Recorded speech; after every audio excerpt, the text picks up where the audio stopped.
J'adore Pixar. Je considère vraiment que c'est la meilleure boîte de films d'animation américaine qui en ce moment est sur le marché. Et j'ai pour ainsi dire aimé tous leurs projets, sauf deux.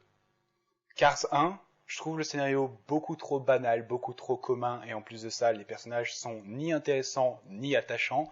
Et Cars 2, que je déteste, à peu près comme tout le monde. Et donc finalement, on a Cars 3. Est-ce qu'on peut plutôt parler du court-métrage qui le précède? Après, ok. Cars 3 continue les aventures de Flash McQueen, la voiture de course, qui est vraiment au top de son game. Quasi l'intégralité de ses courses se finit en victoire, et s'il n'est pas premier, il est toujours deuxième ou troisième, mais toujours avec un esprit de fair play avec ses deux concurrences principales. Toutefois, un jour, de nouvelles voitures vont être introduites sur le terrain, des nouvelles voitures high-tech, plus performantes, plus rapides et plus neuves, et donc les anciennes voitures de course, McQueen compris, se trouvent détrônées, et il est temps pour eux de faire face à un moment inévitable d'une carrière, leur retraite. Toutefois, McQueen, qui a peur de tomber dans l'oubli et qui meurt d'envie de continuer sa carrière, décide de se lancer dans un entraînement intensif pour devenir plus rapide et prouver qu'il peut encore être le meilleur. Alors, mon avis concret sur le film, sans mentir, c'est probablement mon Cars préféré. Mais ça reste toujours très minimum pour un film Pixar. En tout cas, une chose qui est sûre, il est 1000 fois mieux que Cars 2 pour une raison toute bête mais qui montre quand même qu'ils apprennent de leurs erreurs. Mater est pour ainsi dire absent de ce film. Il est là au début et après 20 minutes de film, complètement expédié, on en parle pour ainsi dire plus jamais. Bon point. Et à vrai dire, je trouve vraiment le début du film très chouette. Il y a un montage qui montre vraiment le succès et la satisfaction de McQueen avec sa carrière, et petit à petit sa descente, sa frustration qui monte petit à petit, et les efforts excessifs et risqués qu'il met pendant les prochaines courses, et finalement arrive l'accident de McQueen qui avait été montré dans la bande-annonce, et toute cette scène, l'entièreté de la scène est traitée avec un sérieux et à la limite une violence qui est vraiment très surprenant dans tout ça. Après, bien sûr, tout le rythme du film descend et on s'intéresse à énormément de concepts, le fait de perdre sa carrière, d'avoir peur d'être oublié, mais en même temps, si on veut revenir, trouver une façon de se renouveler, de réfléchir à ce qu'on est, au travail qu'on fournit et d'être capable de se remettre en question et de se demander s'il n'y a pas moyen d'approcher d'une différente façon. Et je m'attendais pas à ce que ça soit traité dans un Cars. Naturellement, si on connaît un peu les films Cars, on voit un parallélisme se créer entre Flash McQueen et Doc Hudson, qui était donc dans le premier film, une voiture qui s'est crashée et que sa carrière a été entièrement gâchée suite à ça.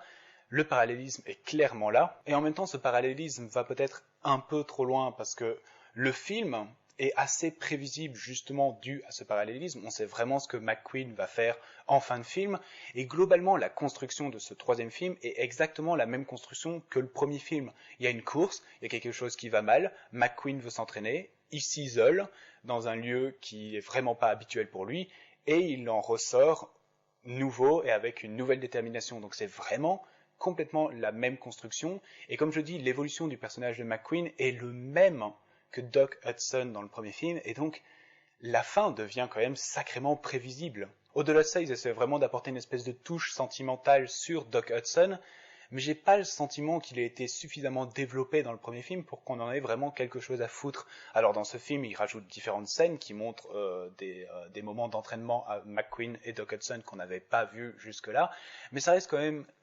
assez peu pour qu'on en ait quelque chose à foutre de leur liaison.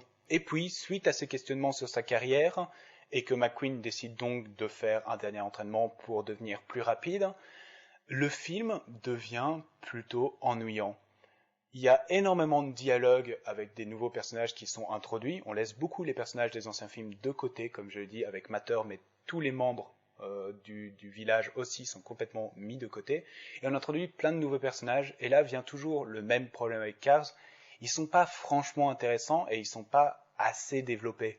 Et s'ils le sont, c'est vraiment de façon pas très subtile, où le personnage va dire concrètement ce qu'il est, d'où il vient, ce qu'il voudrait, et à la limite, la plupart des messages du film que j'ai annoncé plus tôt, c'est idem, ils sont extrêmement poussés, expliqués pour les enfants, et je trouve pas ça très subtil. Les enfants sont capables de comprendre beaucoup de choses sans qu'on ait nécessairement besoin de leur dire, et Pixar a vraiment prouvé qu'il n'a pas besoin de ça pour faire passer des messages intéressants. Pour continuer avec les personnages, McQueen, bien qu'il ait cette évolution et une certaine dose d'humilité, ça reste le connard prétentieux qui se la pète, et comme d'habitude, pendant ces 3 films, moins avec le deuxième vu qu'il n'était pas le centre d'intérêt, c'est pas vraiment un personnage que j'ai envie de suivre.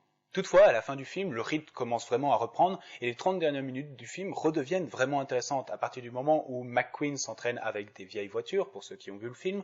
Là, je trouve que le film recommence et redevient intéressant jusqu'à la fin, qui a un climax certes prévisible, mais qui est quand même intéressant dans l'évolution de McQueen. Mais tout de même, et malheureusement, ça reste quand même la série de Pixar qui s'adresse clairement plus à des enfants, alors qu'ils ont toujours réussi à s'adresser à un public varié, petits, adultes et adolescents. Ici, tout est plutôt passable. L'animation, j'ai du mal vraiment à voir l'évolution de l'animation avec les Cars parce que ça reste un design quand même sacrément simpliste. L'humour, pour ainsi dire, marche pas vraiment. Et ici, l'évolution de l'histoire et des personnages passe vraiment par un temps mort au milieu du film où concrètement, l'intérêt et l'attention tombent comme c'est pas permis de le faire. Et c'est utile parce qu'il y avait énormément d'enfants dans la séance et c'est vraiment pratique pour voir l'intérêt que ça porte à des jeunes enfants qui clairement cette série plus s'adressait à eux. Ouais, les 20 premières minutes, ils étaient super captivés par le film, silence complet dans la salle. Pendant les 40 prochaines minutes, qui sont donc le milieu où je trouve que ça se traîne, les enfants commençaient à parler avec leurs parents, se lever, jouer avec leur siège, donc il y avait vraiment une perte d'attention énorme. Et lorsque les 20 dernières minutes de climax reviennent, l'attention s'est à nouveau refocalisée et clairement, ouais, ce film est fait pour les enfants, mais je suis pas sûr que ce soit celui qui les intéresse le plus. Donc ça reste vraiment quand même un travail suffisant qui certes a beaucoup plus d'intérêt que ses prédécesseurs, avec des messages, des intérêts qui sont plus intéressants si vous les cherchez, mais qui globalement sont ou trop expliqués, ou surexploités, ou le reste n'est pas suffisamment intéressant pour vraiment avoir envie de suivre cette histoire. Maintenant, on va un peu parler du court-métrage qui précède le film, Lost and Found. C'est super, c'est vraiment la preuve que Pixar est capable de choses extraordinaires.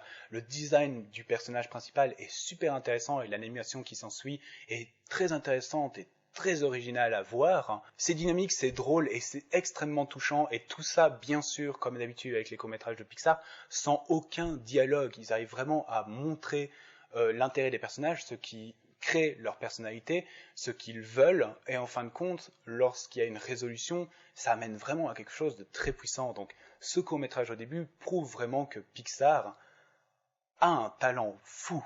D'ailleurs, tant qu'on est sur les courts-métrages, je vais balancer une petite plainte gratuite. Je crève d'envie de voir le prochain film Pixar, Coco, qui a l'air assez intéressant et qui est encore une nouvelle histoire, pas une suite, donc c'est toujours le bienvenu. Mais je viens d'apprendre que devant ce film, Disney a décidé d'introduire un court-métrage Frozen sur Olaf. J'ai eu des bandes annonces, ça a l'air vraiment con. Et j'ai pas du tout envie d'avoir ça devant Pixar. Et je trouve ça dégueulasse de le mettre devant un Pixar. De forcer les gens qui ont envie de découvrir Coco à se taper cette daube sur un personnage que personnellement je déteste et méprise. Ça m'énerve, surtout qu'en plus, vu qu'il y a eu cette annonce, est-ce que ça veut dire que je vais pas avoir de court-métrage Pixar devant Coco? Vous vous foutez de ma gueule. Au final, pour revenir un peu à nos moutons, si je devais coter ma satisfaction en ayant vu Cars 3, elle serait de 13,5 sur 20. Comme toujours, merci d'avoir regardé cette vidéo, vous pouvez l'aimer, la partager, vous abonner à ma chaîne et la partager également. J'ai une page Facebook et Twitter, je vous tiens au courant de mes sorties mensuelles, et je vous retrouve la prochaine fois pour une nouvelle critique.